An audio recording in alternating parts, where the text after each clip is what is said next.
کہ جب انہیں جہنم میں پھینک دیا جائے گا ان کے جسم کا یہ جو چمڑا ہے کھیڑ دیا جائے گا، ہاں جسم پہ صرف ہڈیاں رہ جائیں گی، اور جب یہ حالت ہو جائے گی اللہ فرماتے ہیں بدلناہم، اس کے بدلے میں ہم پھر اس کے جسم پر ماس کو چڑھا دیں گے۔ صلی علی رسولہ الکریم، اما بعد، اعوذ باللہ من الشیطان الرجیم، بسم اللہ الرحمن الرحیم، ان الذین کفروا بآیاتنا سوف نصلیہم نارا، وقال النبی صلی اللہ علیہ وسلم لا تزال جہنم تقول هل من مزید۔ یہ نبی علیہ السلام کی حدیث ہے، صحیح بخاری کے اندر 668 حدیث نمبر ہے۔ اللہ کے پاک پیغمبر علیہ السلام نے فرمایا کہ یہ جہنم کی صورتحال کو بیان کرتے ہوئے کہا کہ لا تزال، کہ جہنم ہمیشہ اللہ کو یہ کہتی ہے کہ اللہ میرے اندر اور لوگوں کو داخل کر، مجھے کچھ اور چاہیے،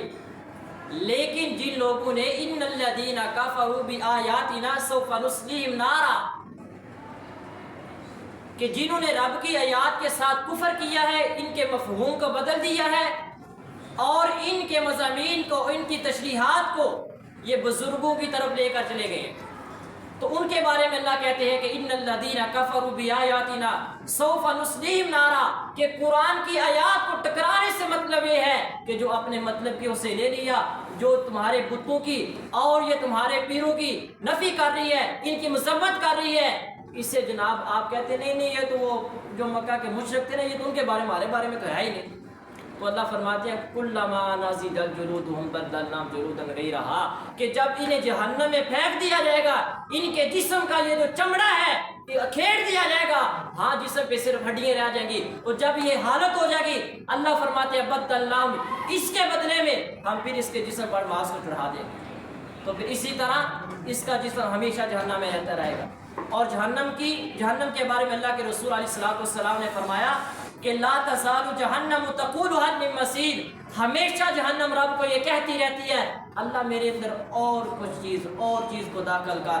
آپ رسول صلی اللہ علیہ وسلم نے فرمایا حتی یضع رب العزت، یہاں تک کہ اللہ رب العزت جہنم کے اندر فیہا قدمہ، اپنے قدم کو رکھیں گے جہنم کے اندر، اور پتہ جہنم کیا کہے گی فتقول قد قد، جہنم کہے گی بس بس اللہ بس۔ یعنی کہ اب اس حدیث سے مسئلہ سمجھیں، اب اللہ سبحانہ و تعالیٰ کے پاؤں ہیں، اگر ہم اللہ سبحانہ و تعالیٰ کے پاؤں کے بارے میں تشریحات کریں گے، ان کی تعویلات کریں گے، تو یقیناً آپ گمراہ ہو جائیں گے۔ اسی طرح لیسا کمثلہ شیء، اللہ کی مثل پوری کائنات میں کوئی بھی نہیں، ہاں اور یاد رکھنا اللہ جس سے دیتا ہے فلا تضربوا للہ الامثال، اللہ کے لیے کوئی مثال بھی بیان نہیں کی جا سکتی۔ اللہ کے پاک پیغمبر علیہ السلام نے فرمایا جہنم اور مانگے گی حتی یضع رب العزت، اللہ رب العزت اپنا قدم اس میں رکھیں گے تو جہنم کہے گی قط قط اللہ بس۔ یعنی کہ یہ جہنم کب بھری جائے گی کہ جب اللہ رب العزت اپنا قدم اس میں رکھے گا۔